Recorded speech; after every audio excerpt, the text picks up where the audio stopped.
compañeros, compañeras, bienvenidos una tarde más al ciclo de charlas de Argentina Nace. Bueno, hoy contamos con la presencia de un gran amigo y compañero del Frente Grande, fundador del mismo, miembro fundador del mismo partido Frente Grande, el querido Oscar, de corazón y cariñoso, Pelado Laborde. Bueno, ex intendente de Avellaneda y ahora está en el Parla Sur, y hoy nos va a hablar sobre la América Latina en disputa y seguramente nos va a comentar algunas perlitas de este personaje nefasto que tiene el Parla Sur, que es Pepín Rodríguez Simón. Así que bueno, es para alquilar balcones, no nos perdamos la charla. Hoy es un día particular que juega la selección, esperemos que podamos ganar para tener un poco de alegría al pueblo argentino, que creo que se la merece. Y bueno, y a Oscar dejarlo con su actividad, que con todo lo que pasó en Bolivia y demás, debe tener una agenda ajetreada con canales de televisión y demás. Así que nada, Oscar querido, agradecerte en serio de corazón, y yo voy a disfrutar mucho de tu charla porque me parece un tipo genial. Así que ahora le dejo en mano a Gustavo y ya empiezan. Adelante. Bueno, muchas gracias, Sandro, muchas gracias, Oscar, reitero el agradecimiento.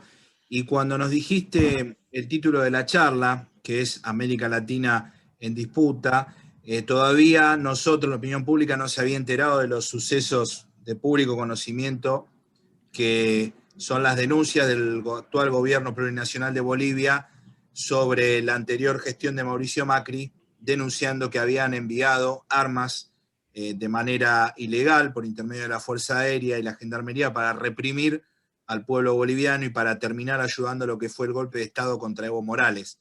Así que no sé si fue una premonición o fue tu experiencia, pero nunca mejor puesto este título de América Latina en disputa. Me parece un más que apropiado tema empezar con esta noticia que viene desde la hermana República de Bolivia. Adelante entonces, Oscar, te escuchamos. Desmutealo.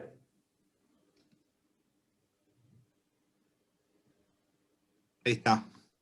Ahora sí. Bueno, de vuelta, buenas tardes, compañeras, compañeros. Muchas gracias, Sandro.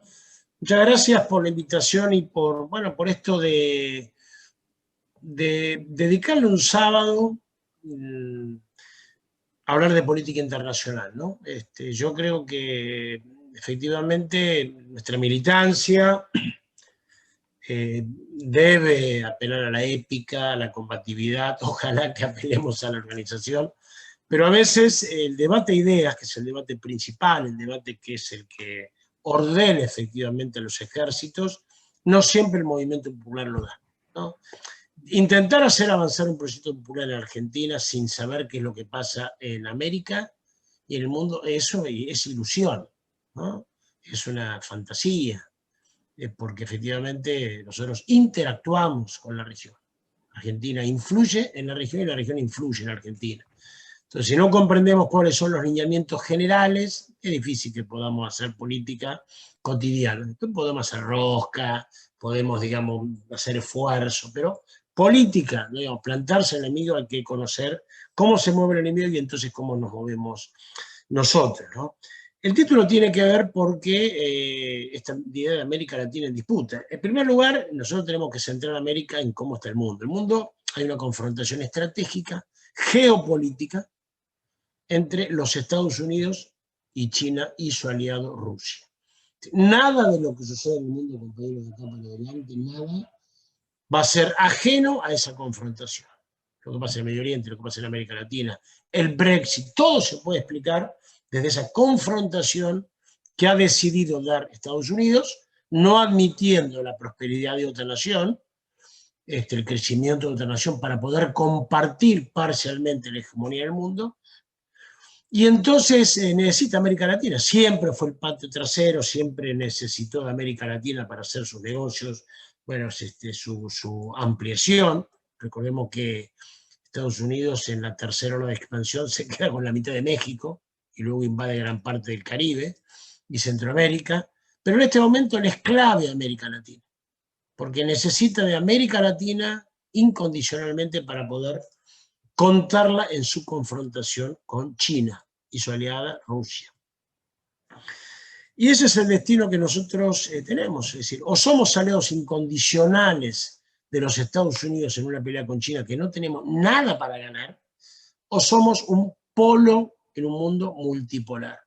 Esa es una idea que me gustaría que quede en la charla. Nuestro destino es ser un polo en un mundo multipolar. Es decir, el mundo dejó de ser bipolar cuando cae la Unión Soviética, deja de ser unilateral cuando en el triunfo de los Estados Unidos sobre la Unión Soviética empiezan a aparecer otros polos, China, Rusia, India, se recupera Europa, y en este momento es multipolar.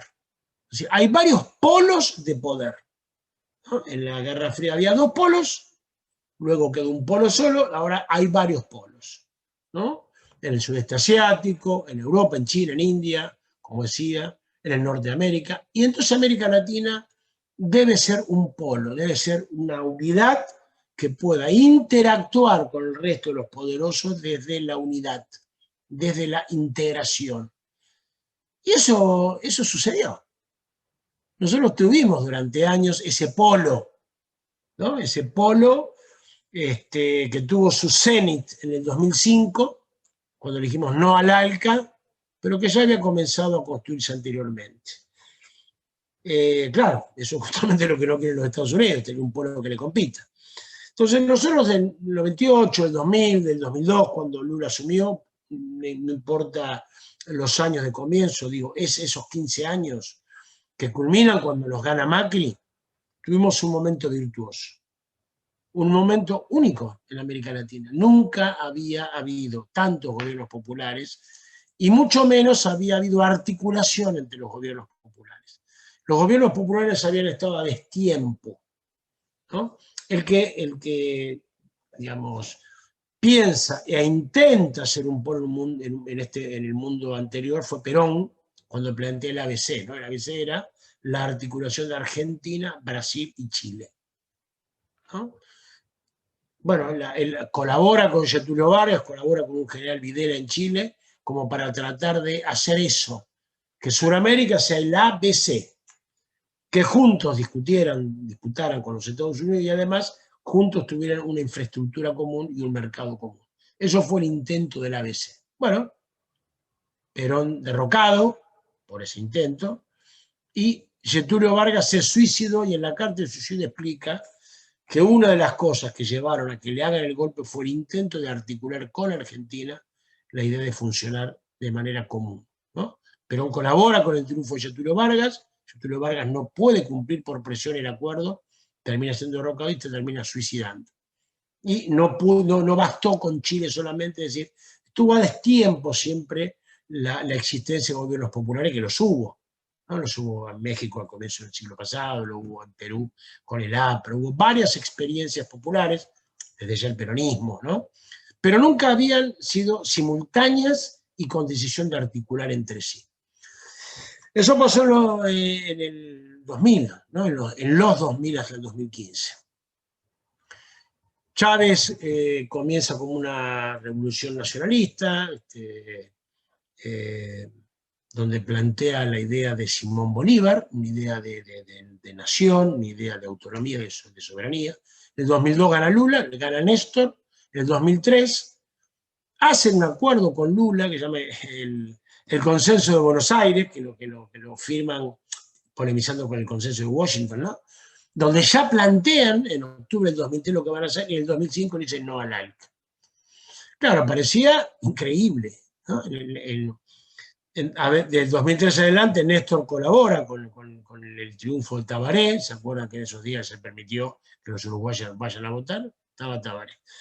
Y se llega a este momento del no al ALCA, donde iba a ser seguramente una cumbre nefasta para el continente, porque ahí se va a aprobar la alianza del libre comercio de las Américas. Sí, los norteamericanos habían ido premeditando con mucha antelación el ALCA, ¿no? Primero habían absorbido la economía de Canadá, luego se había incorporado México con el NAFTA, luego no había hecho acuerdo de libre comercio con los países andinos, y por último estaba ese libre comercio en todo el continente. Néstor comprende el problema, la dificultad, la tragedia que hubiera sido firmar ese tratado de libre comercio, y se pone encabezando digamos, en una gesta que culmina en el no al ALCA. Con Lula, con Chávez, ¿no? En el Mercosur estaba ahí Nicanor Frutos, el presidente de Paraguay, que tenía una perspectiva popular, más allá que fue el Partido Colorado, y después estaba Tabaré Vázquez, el Frente Amplio, Lula del PT, y Néstor Kirchner. Se le suma Chávez.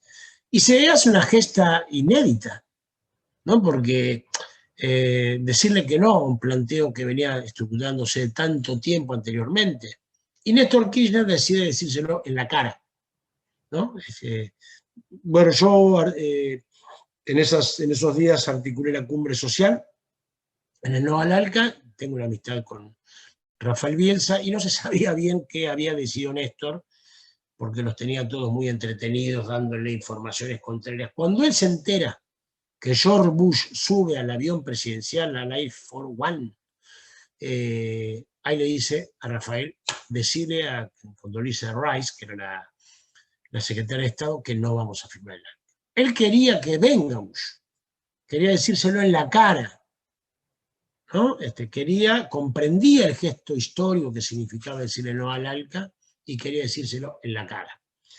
¿Se acuerdan que él incluso dice, no nos van a venir a patotear acá, ¿no? Él comprende y se lo dice de manera, digamos, valiente, fuerte, firme, porque él entendía que el gesto que significaba decirle eso a los Estados Unidos. Esa fue la derrota diplomática y política más grande de los Estados Unidos.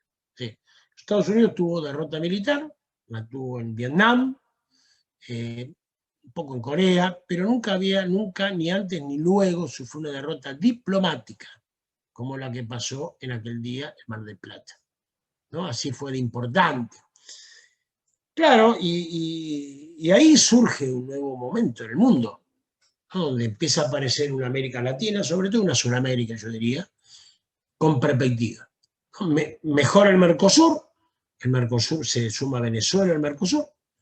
Todos comprenden, los cubanos, gente que nos miraba un poco con recelo, comprenden que Néstor Kirchner efectivamente era verdad, eso que no iba a dejar las comisiones en la Casa de Gobierno, y con la fuerza del peronismo empieza a ejercer un liderazgo, complementado obviamente con Lula, el presidente del país más grande de la región, que empieza a hacer historia, ¿no? Gana muy poco tiempo luego Evo Morales en Bolivia. No hubiera sido posible que gane Evo si no estaba la seguridad de que iba a ser acompañado por países tan grandes como Brasil y como Argentina. Gana Correa en Ecuador, ¿no? Está el triunfo de Lugo en Paraguay, hay el triunfo del 2006, ahí cerquita, ¿no? De los sandinistas explican que la posibilidad de ganar en Nicaragua tiene que ver con el no al ALCA, porque se demuestra que es posible una alternativa antiimperialista, o por lo menos enfrentada a los Estados Unidos. Mejora el Mercosur, se suma a Venezuela, hay una actividad muy intensa en lo económico, hay una actividad en lo social, en lo cultural, en lo ciudadano, mejora el Mercosur. Se crea la UNASUR, ¿no? Que yo diría que es la formación más genuina de la etapa, es la UNASUR, porque la UNASUR, nunca los presidentes de Sudamérica se habían juntado, nunca. Una vez hubo una reunión que tenía que ver específicamente con LIRSA, que es un proyecto regional de infraestructura, nunca se habían juntado. Tal era el temor de que no se elogie en los Estados Unidos que nunca se habían visto los presidentes. Entonces acá los 12 presidentes se juntan y arman la UNASUR. La UNASUR fue una cosa extraordinaria y dio grandes resultados para la región. Ahí nos propusimos armar una infraestructura propia, ¿no? El Consejo de Infraestructura y Desarrollo de la UNASUR invirtió 5 millones de dólares, pero sobre todo empezó a pensar una infraestructura al interior del continente. Todos aprendimos en el colegio esta idea de que todas las vías y las rutas terminan en los puertos, ¿no? Porque el proyecto es hacer un país agroexportador. Bueno, esto tenía que ver con conectar a todo el país. El Consejo de Defensa, una cosa extraordinaria porque siempre la hipótesis de conflicto era la guerra con el otro. Esto era colaborar entre nosotros para que no nos saquen los de afuera nuestros recursos. Y así de seguido. y también se creó la CELAC, ¿no? La OEA siempre fue el instrumento principal que tuvo los Estados Unidos para dominar la región. De hecho, acá se hablaba de Bolivia, justamente la OEA fue responsable o co-responsable del golpe en Bolivia. ¿Y qué es la CELAC? La CELAC es la OEA menos Canadá y Estados Unidos más Cuba, ¿no? Es decir, en la suma y en la reta nos damos cuenta efectivamente que se pretendía en aquel momento. Y estaba bien, porque Canadá y Estados Unidos tienen un idioma diferente, tienen historia diferente. Los que tenemos una historia común somos Latinoamérica y el Caribe, ¿no? Entonces se arma la CELAC. Y esto genera un momento virtuoso, un momento muy interesante en la región, un momento de prosperidad, de crecimiento económico. Donde hubo gobiernos populares, compañeros, en todos los lugares crecieron las economías de los países, en todos los países bajó la pobreza, aumentó el empleo y disminuyó claramente la indigencia, en todos. Y empezó a ser una América Latina con personalidad. Puede parecer una tontería, pero que organizar un mundial, Brasil y una olimpiada, es señal de que había un reconocimiento en la región. Recuerden que en esos años se nombra al Papa argentino, un Papa de la región, como Papa de la Iglesia Católica, ¿no? En el G20 empieza a tener acción Argentina y Brasil, se forman los BRICS, donde está Brasil, en fin. América Latina en esos años empieza a tener una gran autoridad, como nunca antes, ¿no? Siempre fuimos el lugar del escándalo, de los golpes. Bueno, América Latina tenía personalidad, tenía identidad, crecía, se plantaba, había discursos de nuestros presidentes en las Naciones Unidas, digamos, contra los fondos buitres, teníamos autoridad. Claro, esto no lo iban a permitir los Estados Unidos, el imperio no lo iba a permitir alegremente que se le arme un polo en su patio trasero. Y empezó a hostigar, empezó a castigar, empezó a perseguirlo, y hizo un plan para hacer retroceder este avance popular. El plan tenía que ver con hacer un sistema de integración alternativo, que era la Alianza del Pacífico. El plan era tener una nueva derecha. Ellos sabían que con los partidos tradicionales no nos iban a ganar, con los radicales en Argentina, pero en otros lugares no nos iban a ganar. Ellos tenían que inventar una nueva derecha. Y ustedes fíjense, ¿no? Digamos, una nueva derecha que si nosotros miramos en Chile con Piñera, en Paraguay con Cartes y en Argentina con Macri, todos presidentes de clubes muy grandes de fútbol. Colo-Colo en Chile, Piñera, Libertad en Paraguay y Boca, ¿no? Hasta en eso, esa idea de hacerse populares del fútbol, empresarios que vienen a la política a ayudarnos porque ellos no van a robar, porque son millonarios. Entonces, hay una nueva derecha y empieza con el Lawfare. Con el Lawfare empiezan a hostigar claramente a los gobiernos populares y luego perseguir a los dirigentes populares. La hizo Mella, eso tuvo sus consecuencias. Claro, eso tiene un momento donde se acelera la contraofensiva conservadora. Ellos con el Lawfare y con los hostigamientos logran derrocar a Zelaya en 2008, luego van por Lugo en el 2012, presidente de Paraguay, y nosotros perdemos las elecciones. En esa derrota de las elecciones, nosotros colaboramos con esa contraofensiva. Y esto es una señal que nos tiene que quedar, y por suerte creo que lo hemos aprendido a los que piensan que es lo mismo perder que ganar, porque no va a ser tan bueno el presidente, y después venimos nosotros, y yo, bueno, eso se demostró que es una barbaridad. Nosotros debemos militar para hacerle bien a nuestro pueblo, y efectivamente el pueblo argentino padeció la derrota que tuvimos con Macri. Entonces, en el 2015 se empieza una contraofensiva, luego de haber dejado la experiencia de que era posible que un obrero metalúrgico gobierne uno de los principales países del mundo como Brasil, y lo haga bien. Que era posible que un indígena gobierne un país como Bolivia y sea el mejor presidente de todos los tiempos de Bolivia. Que era posible que un obispo de la teología de la liberación gobierne un lugar como Paraguay, fue el mejor gobierno de Paraguay. Y que era posible que un militante de los 70, un peronista, gobierne con un sentido popular y construya la patria grande. Era posible. Entonces, esa demostración ellos necesitaban terminarla, destruirla. Y en el 2015 nosotros, queriéndolo o no, colaboramos al ser derrotados por Macri. Y ahí comienza otro momento en la región. Un momento donde ellos decían que iba a ser una ola conservadora, irreversible. Que ya aquello que había sucedido iba a ser un paréntesis, un error que no se iba a volver a repetir, una falla en el sistema de dominación que no se iba a volver a repetir. Lo que pasó en esos 15 años, 17 años, no iba a volver a repetirse. Ahora venía de vuelta todo un proceso donde volvíamos a la normalidad, ¿no? Digamos, volvía a ver, los pobres iban a volver a ser más pobres, y así los ricos ricos no tenían privilegio, como decía en el 2006 el programa de Mirta Legrand, o de Canal 13, y TV decía volvimos a la normalidad. Entonces estaba esa idea de que esto había sido una excepción, ¿no? Pero eso no fue así. Eso no fue así, porque estos no son los 90, compañeros. Por eso estamos en disputa.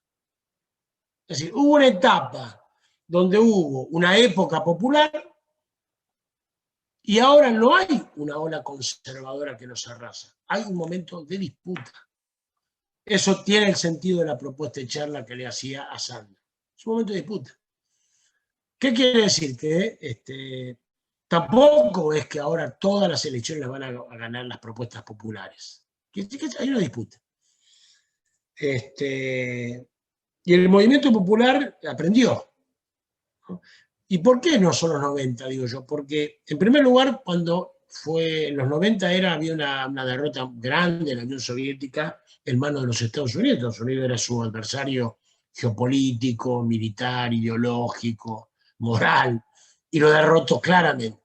Entonces no había mucha alternativa en los 90, era aceptar un capitalismo salvaje, el fin de la historia. Recuerden que es el fin de la historia ya había acabado. El capitalismo iba a ser de por siempre la forma de que los países iban a funcionar. Pero había una conciencia, en los pueblos había una conciencia que había crecido, ¿no? Una conciencia de lucha, una conciencia de autoestima, y sobre todo había una memoria cercana, ¿no? Cuando Cristina decía, no hay que argumentar mucho, hay que pensar cómo estás ahora y cómo estabas antes, ¿no? Si uno piensa por qué simple pero profundamente la mayoría de los brasileños quieren que sea presidente de Brasil Lula, ellos dirán, y porque cuando estaba Lula como presidente yo vivía mejor, y si Lula vuelve a ser presidente me va a pasar lo mismo, voy a vivir mejor. Entonces este recuerdo de que era posible, ¿no? Pero bueno, hubo que sortear algunas dificultades. El lawfare hizo estragos, ¿no? Además de los pobres compañeros que padecieron la cárcel, la persecución, compañeros que la siguen padeciendo. Lula estuvo 500 días preso, compañeros, 500 días preso. Y resulta que después se determinó que era inocente. ¿Cuál es la mejor demostración de que hay lawfare en América Latina? La Corte Suprema de Brasil, que dice que un hombre que fue presidente, que tuvo 500 días preso, era inocente. Ahí está la demostración del lawfare. El lawfare es mentira, el lawfare es una palabra. El lawfare hizo que Lula estuviera preso. Y es más que eso. Yo digo, es contrafáctico, pero ¿qué hubiera pasado si a Lula no se le hubiera impedido competir porque estaba preso y hubiera ganado Lula y no Bolsonaro? ¿No sería diferente la historia de Brasil? Es muy posible que sí. Entonces, el movimiento popular aprendió y tuvo que acomodarse. Tuvo que ir a elecciones en Bolivia sin Evo, tuvo que ir a elecciones en Ecuador sin Correa y perdió. Pero se acomodó e incorporó un elemento muy importante: la unidad y la amplitud, compañeros, ¿no? Porque el movimiento popular comprendió lo que la derecha ya había aprendido. La derecha no va a ir dividida más, compañeros. La derecha se va a juntar siempre. Eso ya lo aprendieron ellos. Nosotros podemos estar un minutito, ¿eh?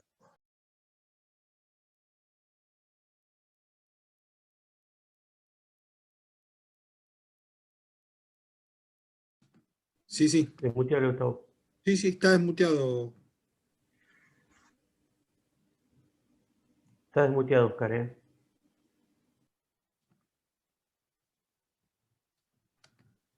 Ahí está, hasta no me permitía, se había silenciado y no me permitía acceder. Entonces la derecha viene unida. Si no nos entusiasmemos con esta pelea de los radicales, la derecha viene unida, porque después hablemos de cada uno de los países, pero en Perú, Vargas Llosa lo apoyó a Keiko Fujimori, que fue su enemigo final durante 30 años. La derecha, aunque vaya el hombre lobo, lo van a apoyar. Y pasó en Brasil, con tal de que lo gane el PT, lo apoyaron a Bolsonaro. Lo que no aprendemos somos nosotros. Y nosotros, compañeros, tenemos 4 presidentes de derecha en la región porque no se juntaron sectores populares. Porque en Chile Piñera es presidente, porque Beatriz Sánchez, que en el Frente Amplio, no apoyó a los socialistas, porque Fajardo en Colombia no apoyó a Gustavo Petro, entonces ganó Iván Duque, porque hay parte de los partidos de centro, incluso de centro izquierda, que no apoyaron a Haddad, que era el candidato del PT.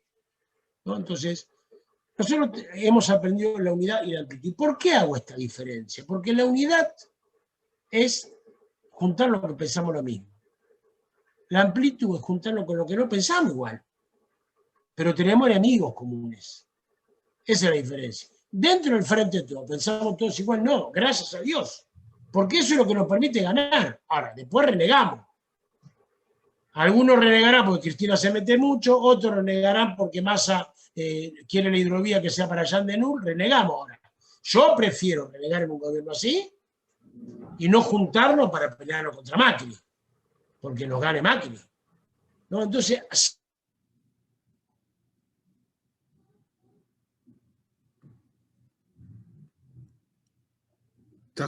me parece, Oscar, que estás con algún problema de señal, ¿eh?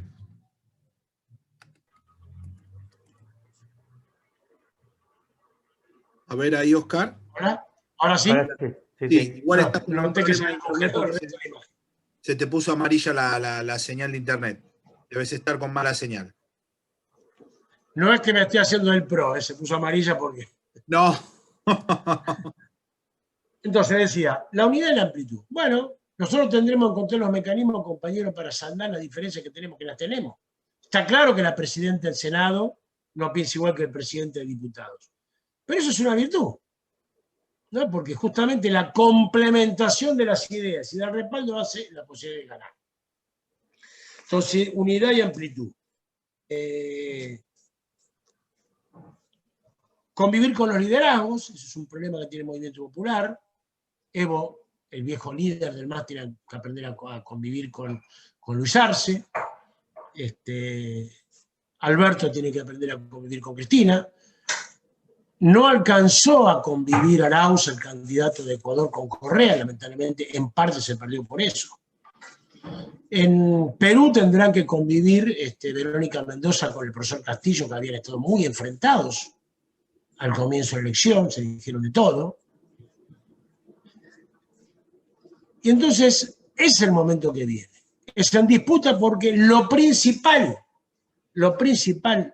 que hay en el continente no es ni la base de la derecha, ni la base de los sectores populares, es la lucha de los pueblos.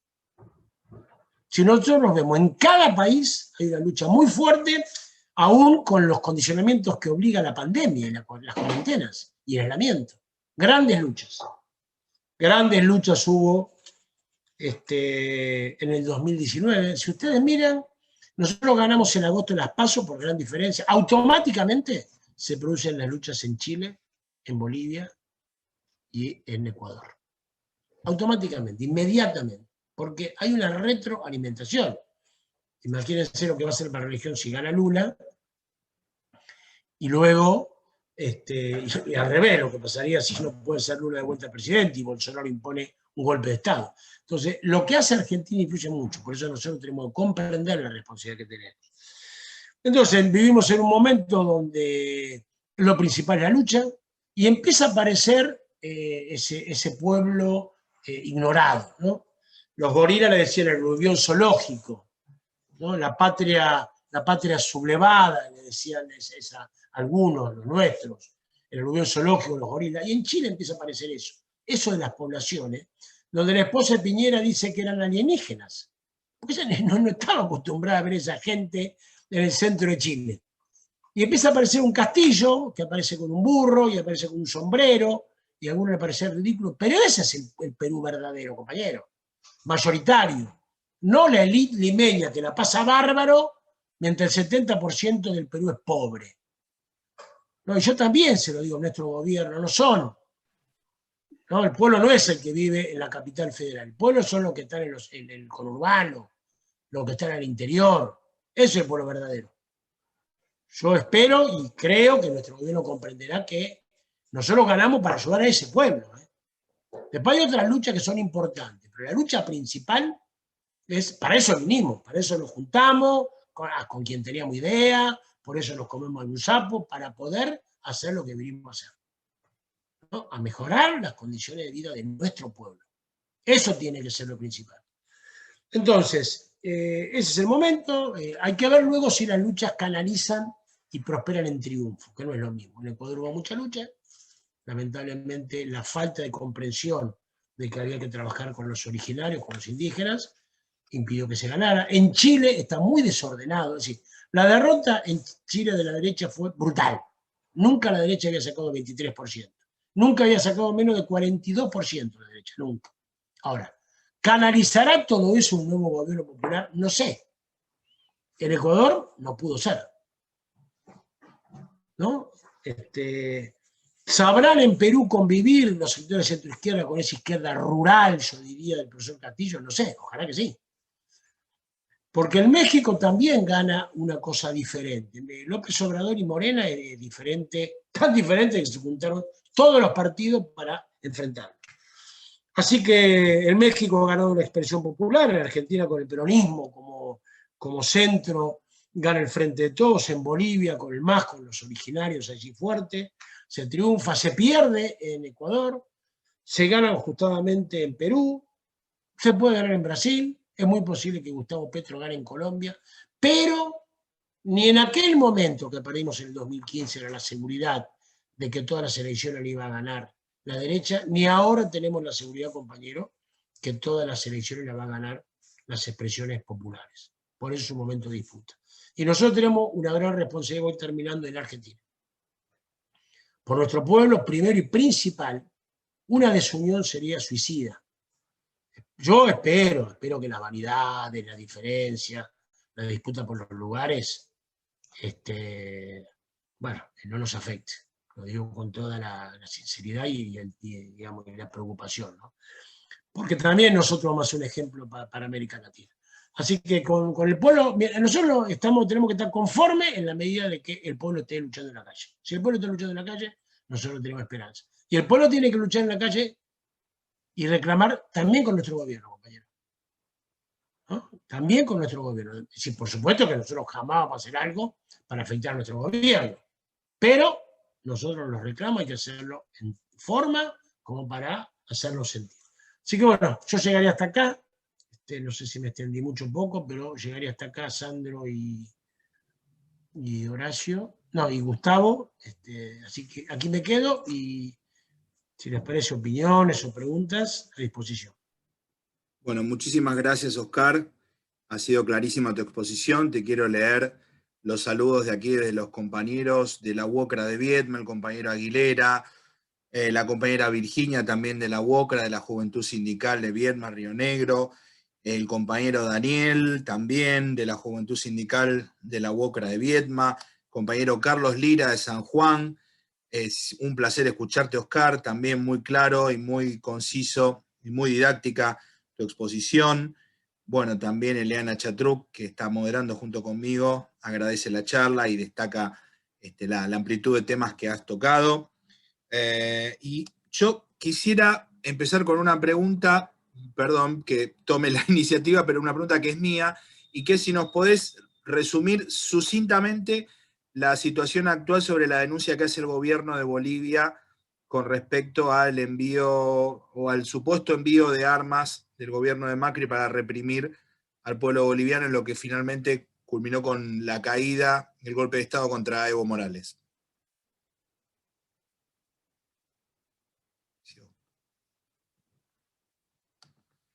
Segundito. Sí, sí.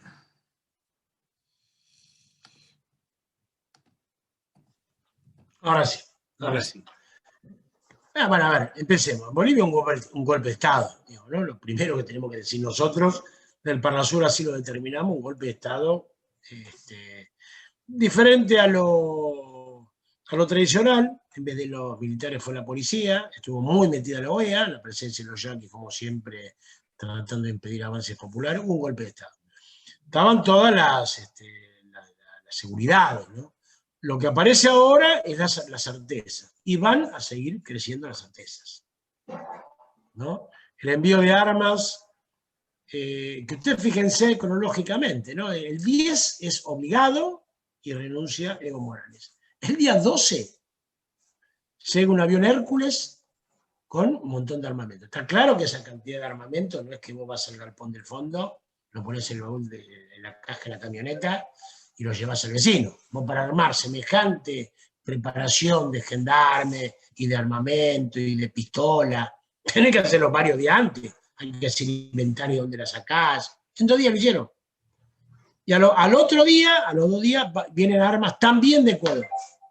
Entonces, armas de Ecuador, armas de Argentina. Es evidente que estaban ya preparándose para sofocar lo que era la resistencia al golpe de Estado. Ellos sabían que iba a haber un golpe de Estado y va a aparecer pruebas, eso lo van a ver más adelante, de que en la Embajada Argentina se pergeñó parte del golpe de Estado. Ahí se hicieron reuniones, hubo conversaciones. Ahora, lo terrible que la colaboración con un gobierno afín. Uno puede decir, bueno, está bien, Macri tenía afinidad política, ideológica con Yanine Áñez, con los golpistas. Pero no le mandó medicamento, no le mandó préstamo, no le mandó asesor, le mandó armas. Y casualmente, 4 días después, en Sacaba y Sencata, 2 poblaciones que resistieron, son poblaciones cercanas a La Paz que resistieron el golpe, murieron 270 compañeros integrados. Entonces, no solamente que colaboramos con el golpe, no solamente que mandamos armas a un país que no estaba en conflicto, sino que con esas armas colaboramos a que murieran manifestantes. Esa es la responsabilidad de Macri. Ahí vemos al verdadero Macri, ¿no? Y Lenín Moreno también. Entonces, volvemos a ver cómo la derecha en la región articula. Así que es gravísimo. Seguramente el gobierno tenía información, no solamente tenía información, sino que decidió, insisto, ayudarnos, ¿no? Porque tenemos los datos, si tenemos la información, faltan los datos, para probarlo vamos a hacer que la Embajada Argentina sirvió como centro de intriga contra el gobierno de Evo Morales en la preparación del golpe. Oscar, bueno, muchas gracias. Acá también pregunta el compañero Sandro, ¿qué nos podés decir acerca de este nefasto personaje, operador judicial Pepín Rodríguez Simón, que hoy está en Uruguay y que mucha gente no sabe la magnitud del daño que ha hecho durante tantos años? Bueno, Pepín es el macrismo, ¿no? Pepín es Macri de su manera más pura, ¿no? El tipo es nefasto. Él fue, cuando Macri era jefe de gobierno de la ciudad, era jefe de la UCEP. La UCEP es una unidad encargada de asistir a los que estaban en condición de calle. Entonces yo lo escuché, él presumía, ¿se acuerdan que le quemaban los colchones, le sacaban la ropa, lo sacaban debajo de los puentes? Y él era el jefe de la UCEP, así nefasto era el tipo. Y él presumía, cuando estaba en el Parlamento, presumía de que él iba personalmente, una 4x4 con vídeos polarizados, y bajaba y dirigía el operativo, ¿no? Y cuando yo dije esto en una charla similar a esta que armaron ustedes, una docente me decía que habían tenido una experiencia, al poquito tiempo de estar Macri en el gobierno de la ciudad, que ellos fueron a manifestar, y se había infiltrado un Pepín. Pepín, este tipo estaba allí, lo reconocieron, lo denunciaron. Con este antecedente luego dirigió la mesa judicial. ¿Qué es la mesa judicial? Era una mesa totalmente clandestina que resolvía con los jueces y con los periodistas cómo hostigar, cómo perseguir, cómo generar pruebas, cómo difundir en los medios noticias falsas, las fake news, para que terminen presos los compañeros nuestros, o para lesionar a nuestros compañeros. Este era el tipo. Un soberbio, un tipo muy pedante, un tipo que nos decía que vayamos comprando los libros porque vamos a estar todos presos en Ezeiza, así. Pero claro, ¿por qué es el macrismo? Porque ahora es un cagón. Ahora es un cobarde que era muy guapo con lo que estaban en la calle pero a una indagatoria él no quiso ir, ¿no? Y dijo, me comentaron los parlamentarios de Cambiemos que están en el Parlamento Sur, que él dijo, a mí se me suelta en la mano, prende el ventilador. Entonces, ese es el macrismo. Valiente con los pobres, con los que considera que son menos que ellos, y sumiso con el rey de España, sumiso con Trump, temerosos ante la justicia y amenazando traicionarse entre ellos. Ese es el macrismo. No nos engrupamos. Y absolutamente sin ningún tipo de códigos con los compañeros de su mismo espacio, ¿no? Como bien decías vos, que decías, si me sueltan la mano, prendo el ventilador. Sí, absolutamente. Yo creo que eso todavía está... Y recordemos, compañero, que él va a ser procesado, por ahora está en indagatoria, por una causa donde él es acusado de estar en una asociación ilícita que se encargaba de apropiarse los bienes de otros y que el jefe Macri. Esa es la causa que te refieres, no era una causa cualquiera. El jefe Macri, acá veo que hay una pregunta del correo. Van a empezar, estuve hace 2 días con el miércoles, no, hace 3 días estuve con el ministro de Soria, van a empezar a quedarse las causas y va a empezar a avanzarse sobre la verdad del empresario Macri. Porque el correo era solo una pantalla para blanquear, ahora van a ir por Sogma, ¿no? Que es la madre de las empresas del grupo Macri. Se van a aparecer, por un lado se van a empezar a quedar las causas, está muy cuestionada la causa de Irán, que es una barbaridad, la del memorándum. Bueno, ya cayó lo del dólar futuro. Nosotros vamos a ver ahora, digamos, por ahí estamos haciendo lo que teníamos que haber hecho hace un año, uno podría decir, puede ser, estamos haciendo hacer caer las causas nuestras y estamos yendo con las causas de ellos que no se han cuidado en lo más mínimo. Porque estos tipos hicieron las barbaridades tan grandes como tenían la protección de la impunidad, han dejado los dedos. Así que ahora vamos a ver un proceso donde las causas contra nuestros compañeros, ojalá todas, serán una y después otra y después otra, pero vamos a ver aparecer, digamos, la búsqueda de justicia sobre las causas de estos tipos que vinieron a saquear todo cuando estuvieron en el gobierno. Y te amplío una pregunta, que Sandro va por más, y te pregunta acerca de Caputo, Nicky Caputo, Toto Caputo and Company, las obras de Dietrich, bueno, y podríamos seguir así mucho más, ¿no? Estos hermanos que Macri llama hermanos de la vida, los Caputo, ¿no? ¿Quiénes son en este gran mapa de la corrupción macrista? Bueno, creo que todos lo sabemos. Estos tipos eran una banda que vinieron a chorear al Estado, muchachos. Es así, no le demos mucha...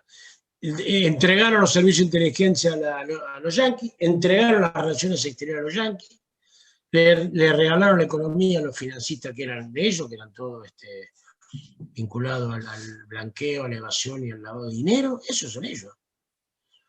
Permitieron que los agroexportadores evadan, digamos, ¿no? Que paguen las retenciones que quieran. Esos son ellos, ¿no? Digamos, con un modelo agroexportador y después, al interior de ese modelo, un grupo de saqueadores.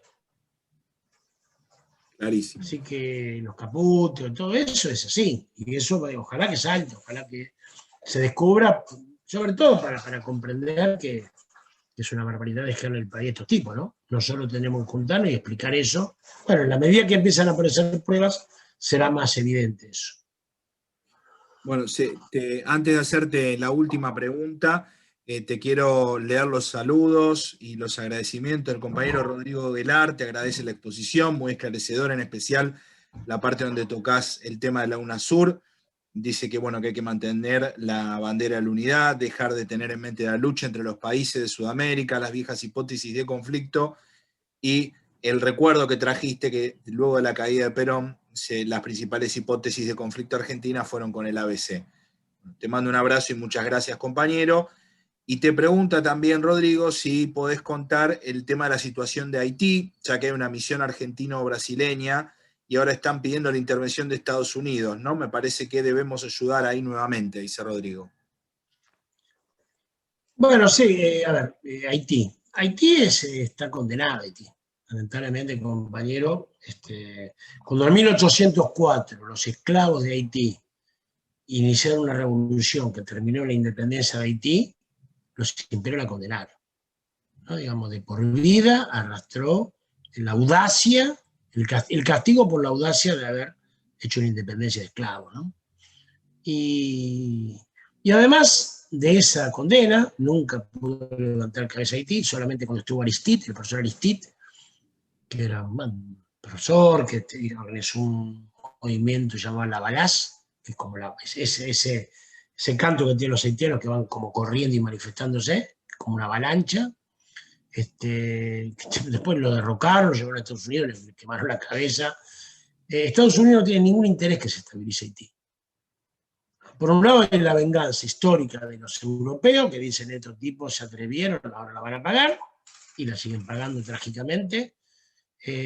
Cuando es derrotada la independencia, obligan a pagar una indemnización multimillonaria, que después de 150 años dejó de pagar hace poco el gobierno de Haití, a los franceses. A Estados Unidos no le interesa que se estabilice la región. No le interesa que se estabilice Haití. Ellos no quieren correr el riesgo que venga un presidente y después le traiga problemas. Entonces ellos, mientras puedan traficar por el mar del Caribe, que es un mar que ellos consideran un mar interior, no van a hacer nada para estabilizar Haití. La MINUSTAH, que es la que menciona Sandro, que es la misión unificada que estuvo en la UNASUR, bueno, está muy limitada, porque lo que nosotros perdimos, eso también se abandonó, con Brasil, con Bolsonaro, imagínate, había uruguayos, argentinos y brasileños, imagínate. Y era una idea interesante de poder decir, bueno, muchachos, no lloremos más que los yanquis se meten en todo, armemos una fuerza donde podamos ir nosotros. Pero los yanquis van a mandar comida, van a mandar remedio, van a mandar médico, pero no le van a dar lo que necesitan los haitianos, que es la autonomía para gobernarse entre ellos. Eso no se lo van a dar. Es trágico lo que digo, ¿no? Pero cualquier otra cosa era un discurso hoy por hoy ilusorio. Solamente si prospera la UNASUR de vuelta, solamente si prospera la CELAC, se puede pensar en ayudar a Haití. Si no, es dejar tranquila la conciencia y mandarle un poco de alimento, mandaremos. Yo estuve en Haití después de un ciclón, ¿no? Después de un huracán. Es patético. Patético. El abandono del Estado es el abandono. No hay Estado ninguno. No hay ningún Estado ahí. No se junta la basura, cada tanto se tira en la esquina y se quema. Yo cuando iba al hotel había un montón de gente con libros, era la tardecita, y digo, ¿qué hacen esto acá? Y era esperar que prendiera el motor del hotel para poder leer. Hay 6 horas por día luz, no se junta la basura. Es decir, no hay Estado, por supuesto no hay hospital, nada. Y Estados Unidos no tiene ningún interés, compañeros. Es decir, a ver si, pensar que a Estados Unidos no preocupa la democracia en algún lado, así que no van a hacer nada. Lamentablemente, es la tragedia de Haití, ¿no? Y que solamente va a ser recompuesto Haití cuando haya una unidad latinoamericana que avance mucho más de lo que habíamos avanzado antes y se encargue de solucionar el problema entre los países del Caribe. Sí, tristemente cierto, y bueno, como vos bien decís, no hay un panorama en el horizonte que haga que esto cambie. Te sigo diciendo algunos saludos y ya vamos dándole cierre a la charla. Bárbara de la Huócara de Viedma, felicita, excelente charla. Eliana Chatruc nuevamente, gracias Oscar, muy clara tu exposición. Elizabeth de Huócara pregunta el caso del correo argentino, bueno, ya nos comentaste en qué estaba esa causa. Eduardo también de Viedma dice la unidad del peronismo debería revertirse para que estos no vuelvan más. La unión hace la fuerza. Saludos desde Viedma, Río Negro. Juan Carlos también de la UOCRA, muy buena exposición. La verdad, estas charlas clarifican la realidad y no lo que exponen los medios de derecha. Desde Viedma, Río Negro, te agradecemos, te saludamos y te mandamos un fuerte abrazo, querido Oscar. Elizabeth también de Viedma, un placer escucharte. Y me gustaría, a modo de cierre, quedarnos con la pregunta que nos hace Daniel. Ya lo dijiste, pero bueno, es bueno siempre refrescarlo. ¿De qué manera se puede combatir esta derecha que tan bien nos describiste para no volver a tener un triste tropiezo como el que tuvimos en el año 2015? Y con esta pregunta sí, ya damos por cerrada la charla y le pasaremos la palabra a Sandro. Bueno, gracias a los agradecimientos de cada una de las compañeras y compañeros. Un saludo a Fernando Benedetto. la fórmula es sencilla, a veces es difícil de aplicación, ¿no? Yo creo que la vocación por luchar, compañero. En primer lugar, nosotros tenemos que comprender que la lucha es lo que nosotros tenemos para cambiar la realidad. Y comprender que hubo otros que lucharon antes que nosotros y otros van a luchar después que nosotros no luchemos más. Nosotros somos parte de un colectivo que es el pueblo, el movimiento popular contra la serie dominante del imperio. Eso va a ser permanente. Entonces, lo que hay que hacer es, incluso algunas luchas, con Sandro nos ha pasado, nosotros la mayoría la perdimos, pero las luchas exitosas son la acumulación de muchas veces derrotas, compañeros. ¿No? Cuando nosotros en los 90 peleamos contra la privatización de YPF, peleamos y perdíamos, ¿qué iba a hacer? Pero bueno, la acumulación de a veces de la pelea y que no triunfás. Pero eso es la garantía luego del triunfo. Entonces, la lucha primero. La preparación, los pueblos tienen que preparar. Yo digo, está muy bien lo que ustedes hacen esta tarde, un sábado. Es prepararse, es saber lo que quiere el enemigo, es comprender, es hacer una doble lectura sobre los medios, estudiar, mirar. Yo les aconsejo, lean algo sobre China. China acaba de cumplir 100 años el Partido Comunista Chino. 100 años. En 100 años lo que han logrado es extraordinario, porque han logrado sacar de la pobreza 800 millones de personas. 800 millones. Uno dice, ¿cómo está el mundo? Y depende, el mundo en Occidente está mal. Ahora en Oriente no está tan mal. ¿No? Digamos, entonces hay que saber por qué nos interesa a nosotros articular con los chinos. No por lo que hagan ellos, sino porque tenemos una alternativa. Entonces, primero la lucha. Después, prepararse cada uno de los militantes. Y tercero, esta idea que no me acuerdo quién decía, la unidad. La unidad. Nosotros tenemos que encontrar mecanismos para convivir con la unidad. Si nosotros tenemos que convivir lo diverso para enfrentar lo antagónico. Ese es nuestro destino. Juntarnos, los diversos, para derrotar a lo antagónico. Así que eso me parece, acá no hay fórmulas mágicas, lo que se tiene es la inteligencia y la constancia y la confianza en el pueblo, ¿no? Yo creo que hay que tener mucha confianza en nuestro pueblo. Así que eso es lo que me parece. Muchas gracias, Oscar. Me quedo con esta última frase, ¿no? De que se deben juntar, encontrar, y tiene que haber una comunión en lo diverso para enfrentar lo antagónico, algo que parece tan sencillo, pero bueno, a veces hay que dejar los egos de lado para que esas diversidades puedan confluir. Te agradezco mucho, seguramente vamos a requerir de tu palabra, de tus saberes nuevamente cuando haya algún tema que nos convoque, cuando querramos entender un poquito mejor esta realidad de la región. Les agradecemos también a todos los compañeros presentes, saludos del Chaco, saludos también del compañero Raúl Martínez de Viedma, que es un gran compañero que está siempre trabajando codo a codo con nosotros. Y bueno, Sandro, te dejo la palabra y ahora sí vamos encarando la recta final de este conversatorio. Bueno, gracias Gustavo. La verdad que Oscar, espectacular, sos un tipo muy claro, siempre lo fuiste. Seguramente te vamos a estar convocando más adelante para seguir charlando contigo.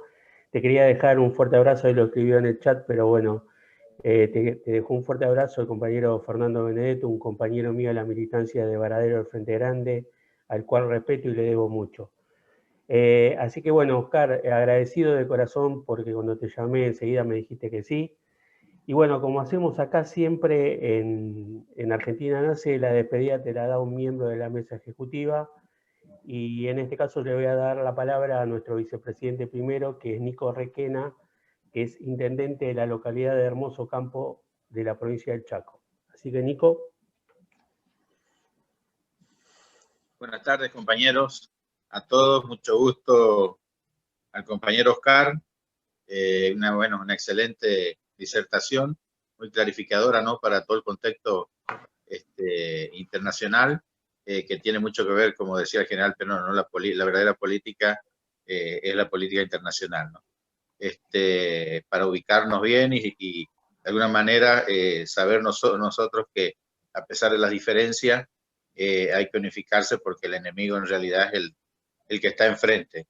Así que muchísimas gracias, un saludo a todos y bueno, Dios quiera que Argentina hoy nos brinde un triunfo que nos permita festejar, ¿no?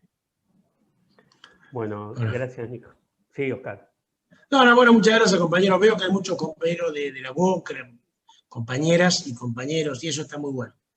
El sindicalismo, por eso es efectivamente el movimiento obrero como una vertebral, y hay que mantenerlo, por eso les preocupa tanto, ¿no? Digamos, de hostigar a los dirigentes sindicales, hostigar al sindicalismo, porque sabe que es la mejor forma que ha encontrado el movimiento popular y la única que encontró el movimiento obrero para organizarse. Así que lo felicito y muchas gracias por la invitación.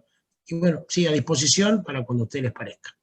Bueno, gracias, Oscar, y también queremos hacer propicio la felicitación a la compañera Eliana Chatruc. Cuando vos decís que los jóvenes y la gente nueva tienen que involucrarse en la política, hoy la compañera Eliana Chatruc de Viedma ha firmado para ser candidata a diputada, así que muy bien. Yo estoy en algo más o menos parecido, pero no lo quiero decir para que no se queme. Y bueno, y muchos compañeros más que seguramente vamos a estar desde Argentina Nace peleando un lugar en alguna lista, en algún lugar para fortalecer el espacio nacional y popular. Así que, Oscar, querido, te mando un fuerte abrazo y nos vemos mañana, si Dios quiere, con el embajador Raimundi, compañero de Oscar también, en el Frente Grande. Así que, bueno, espero que hoy a la noche podamos levantar la copa y decir, vamos, Argentina, carajo, como dijo el compañero Benedetto. Bueno, muchas gracias, para el expositor. Nos vemos la próxima.